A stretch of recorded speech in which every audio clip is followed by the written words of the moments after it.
Nah, kita langsung saja ke contoh soalnya. Nah, namun sebelum itu, biasanya dalam mengerjakan soal-soal seperti ini, saya membaca terlebih dahulu pertanyaannya. Gunanya, di saat kita membaca soalnya, membaca clue-cluenya, kita bisa langsung saja mengeliminasi pilihan jawaban yang diberikan. Oke, kita lihat pertanyaannya. Jika C ingin berada di urutan terakhir, maka orang yang duduk bersebelahan dengan A adalah. Jadi yang ditanya orang yang duduk bersebelahan dengan A. Oke, kita kembali ke soalnya. 6 orang akan duduk pada kursi yang disusun dalam satu baris. A tidak mau bersebelahan dengan B atau C. Nah, tadi yang ditanya adalah si A. Otomatis ketika ada pilihan jawaban yang ada si B dan C, maka pilihan jawaban tersebut salah karena A tidak ingin bersebelahan dengan B dan C. Kita lihat di sini yang pertama ada B dan C, berarti yang satu salah. Yang kedua kita lihat ada si C, berarti yang kedua salah. Yang ketiga tidak ada B dan C. 4 tidak ada B ataupun C. 5 ada si B, berarti yang 5 salah. Nah, selanjutnya D ingin dekat dengan C, otomatis D ada di sini. A ingin dekat dengan E. A ingin dekat dengan E, tapi kita belum tahu dia ada di sebelah mana. Dan E ingin dekat dengan D, berarti E ada di sini. Tadi A ingin dekat dengan E, berarti kita bisa taruh si A di sini. Tinggal dua lagi yaitu B dan F. Nah, clue selanjutnya B tidak ingin didahului oleh F. Berarti artinya B lebih duluan dari F. Di B, F. Berarti kita sudah dapat jawabannya. Yang bersebelahan dengan A adalah si F dan E. Berarti jawabannya yang nomor 4. Kita ke soal selanjutnya. Di sini seperti biasa kita baca dulu pertanyaannya. Urutan 3 rumah yang memiliki panorama terindah. Oke, urutan 3 rumah yang memiliki panorama terindah. Kembali ke soal, agen properti menawarkan 5 buah rumah dengan luas dan tipe yang sama. Harga kelima rumah tersebut ditentukan oleh panorama sekelilingnya. Berarti yang panoramanya yang paling indah berarti harganya paling mahal, dia sebanding. Nah, sekarang kita lihat clue pertama, rumah R berharga 3 kali lipat dari rumah Q. Berarti kita bisa saja tulis Q, ini R. Katanya si R ini 3 Q. Terus harga rumah S adalah harga rumah R ditambah Q. Berarti si S ini sama dengan R ditambah Q. Berarti bisa saja kita tulis 4Q karena 3Q ditambah Q. Selanjutnya rumah P 2 kali lebih mahal dari rumah Q. Berarti si P ada di sini. Karena dia 2Q. Dia tidak bisa sama dengan R karena R 3Q dan juga tidak bisa lebih dari R tentunya. Kemudian dikatakan lagi rumah T itu lebih murah 2 kali lipat daripada rumah S. Dia lebih murah 2 kali lipat dari S, artinya dia setengah dari S. Berarti sama saja dengan dia itu sama dengan 2Q karena setengah dari 4Q. Berarti T itu posisinya sejajar dengan P. Jadi ini ya. Oke, berarti kita sudah dapat yang paling mahal adalah S. Yang paling mahal kedua adalah R. Kemudian selanjutnya itu antara P atau T. Berarti bisa SRP, bisa SRT. Kita lihat yang di pilihan jawaban ada si SRP. Oke, berarti jawabannya nomor 3. Oke, selanjutnya kita ke soal yang terakhir atau soal yang ketiga.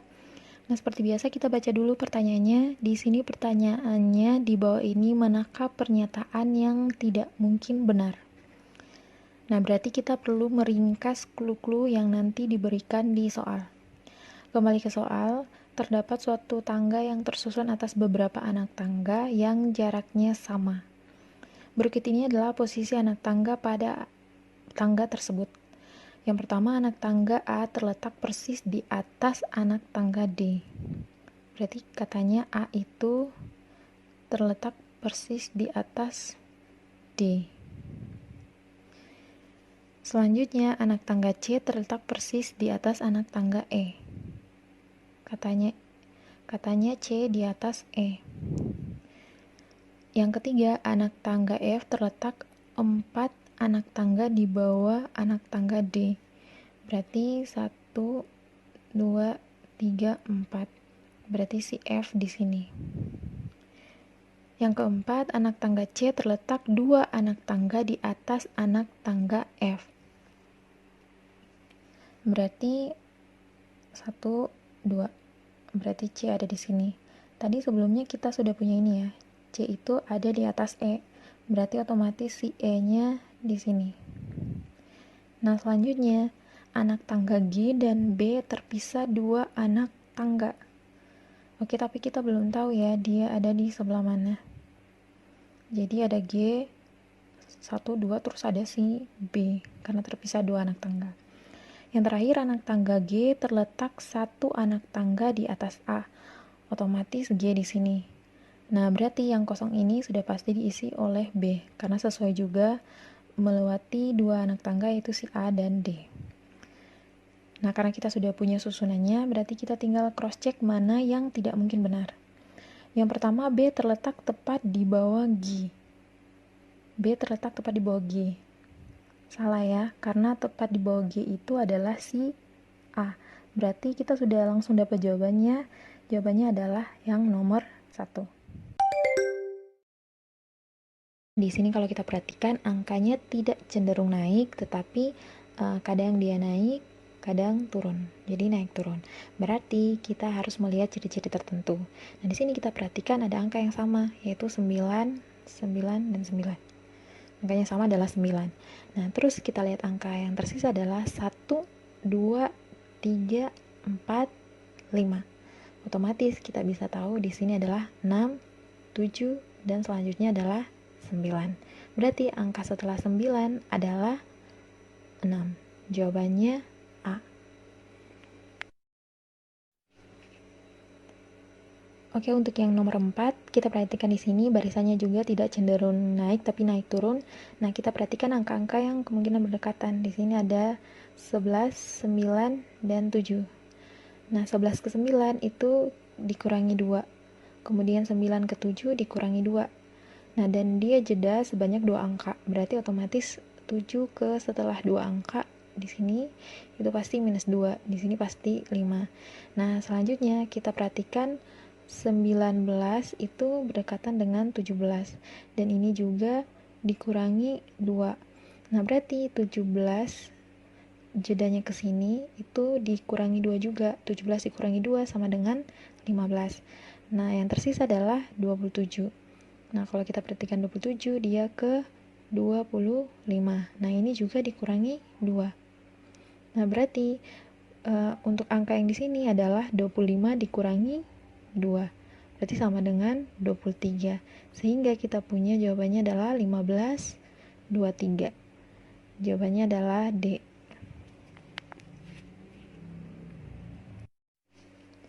Untuk nomor 5, kita punya 5, 7, 10, 12, 15. Ini cenderung naik, berarti kita coba lihat rasionya. 5 ke 2 itu ditambah 2. 5 ke 7 maksudnya ditambah 2. Kemudian 7 ke 10 ditambah 3. 10 ke 12 ditambah 2. 12 ke 15 ditambah 3. Karena ini tambah 2, tambah 3, tambah 2, tambah 3. Berarti selanjutnya adalah tambah 2. Berarti 15 ditambah 2 sama dengan 17. Jawabannya B.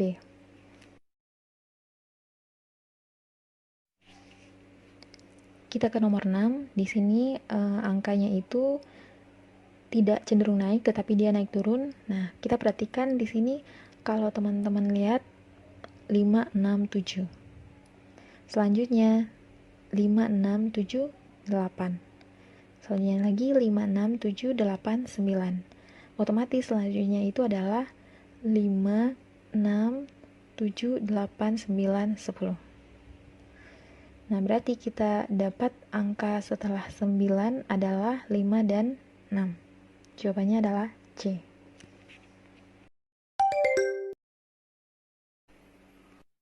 Oke, kita mulai ke soal yang pertama. Ada mobil bensin. Mobil membutuhkan bensin. Pesawat terbang membutuhkan kereta api. Bukan ikan membutuhkan wajan. Bukan manusia membutuhkan makanan. Oke. Yang kedua, koran, majalah, novel. Ini sama-sama bacaan ya. Berarti kita cari yang setara. Anggur, mawar, melati. Bukan bus, kereta api, delman. Oke, bisa. Sama-sama transportasi. Yang ketiga, ban, kempes, pompa. Kalau ban kempes dipompa. Kalau anak orang tua diayah, bukan. Kalau sayuran pedagang di pasar, bukan. Kalau meja berdebu dilap. Oke, C. Yang keempat, kuas, gambar, dinding. Pakai kuas menggambar di dinding. Pakai cat mengkaleng di rumah, bukan. Pakai arang mengasap di api, bukan. Pakai kapur menghapus di papan tulis, bukan. Pakai pena menulis di kertas. Oke, D. Yang 5, tukang kayu. Tukang itu bekerjanya bahannya kayu. Pokoknya bahannya ini. Guru pekerjaannya dosen, no. Corona bukan sehat. Kontraktor, kontraktor beton. C. Nomor 6, nelayan perahu. Nelayan menaiki perahu. Koki menaiki oven. Penulis menaiki pena. Petani menaiki traktor. Oke. C. Nomor 7, kardiologi jantung. Kardiologi itu ilmu jantung. Patologi ilmu peta, bukan. Farmakologi ilmu tentang obat-obatan. Ya, betul. Nomor 8, haus minum. Kalau haus minum. Kalau pelanggaran polisi. Kalau teriak marah, bukan. Kalau makan kalori, bukan. Kalau terbang berjalan, bukan. Kalau mengantuk tidur, ya. 9, tembakau rokok isap. Tembakau jadi rokok diisap. Beras jadi nasi dijemur. Plastik jadi sisir di rambut. Gandum jadi roti dimakan. Oke, C. Yang ke-10, burung terbang udara. Berarti burung terbang di udara. Makanan nasi di meja. Rokok tembakau di asap. Kuas lukisan di tembok. Ibu memasak di sofa, bukan. Ikan berenang di air. Oke. E. Di sini ada, jika Indah pergi ke warung, maka ia akan membeli donat. Indah pergi ke warung. Di sini kalimat yang sama adalah Indah pergi ke warung, maka kesimpulannya adalah ia akan membeli donat.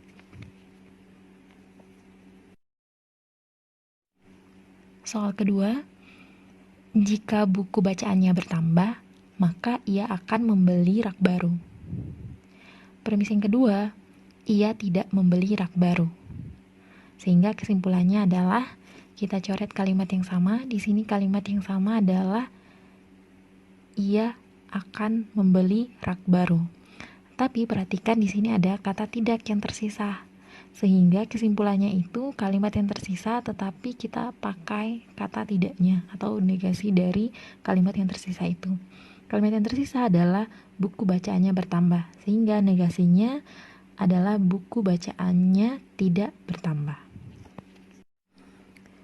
Soal yang ketiga, jika Ayu memakai baju biru, maka Reza memakai baju hitam. Jika Reza memakai baju hitam, maka Fikra memakai baju merah.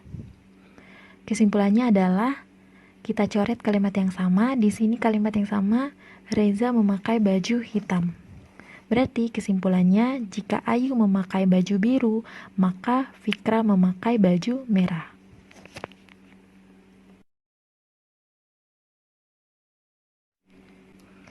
Jika nilai matematika Luna lebih dari 70, maka ayah akan membelikan tas baru. Nilai matematika Luna 65. Berarti kesimpulannya adalah, nah di sini kita perhatikan untuk kalimat nilai matematika Luna 65 itu berarti nilai matematika Luna tidak lebih dari 70 karena nilainya hanya 65. Sehingga kita bisa coret nilai matematika Luna lebih dari 70, menyisakan kata tidak, dan kalimat ayah akan membeli tas baru. Berarti kesimpulannya adalah ayah tidak akan membeli tas baru. Kita ke soal yang terakhir. Jika saya tidur malam ini, maka besok saya tidak terlambat. Jika besok saya tidak terlambat, maka saya akan hadir dalam rapat. Yang ketiga, saya tidak hadir dalam rapat. Oke, kalau kita punya 3 premis seperti ini, kita selesaikan dulu dua premisnya. Berarti yang di atas kita coret kalimat yang sama adalah besok saya tidak terlambat. Dicoret berarti menyisakan jika saya tidur malam ini, maka saya akan hadir dalam rapat. Di premis selanjutnya adalah saya tidak hadir dalam rapat. Berarti kita coret yang saya hadir dalam rapat. Sehingga menyisakan kata tidak dan kalimat yang tersisa yaitu saya tidur malam ini. Berarti kesimpulannya saya tidak tidur malam ini.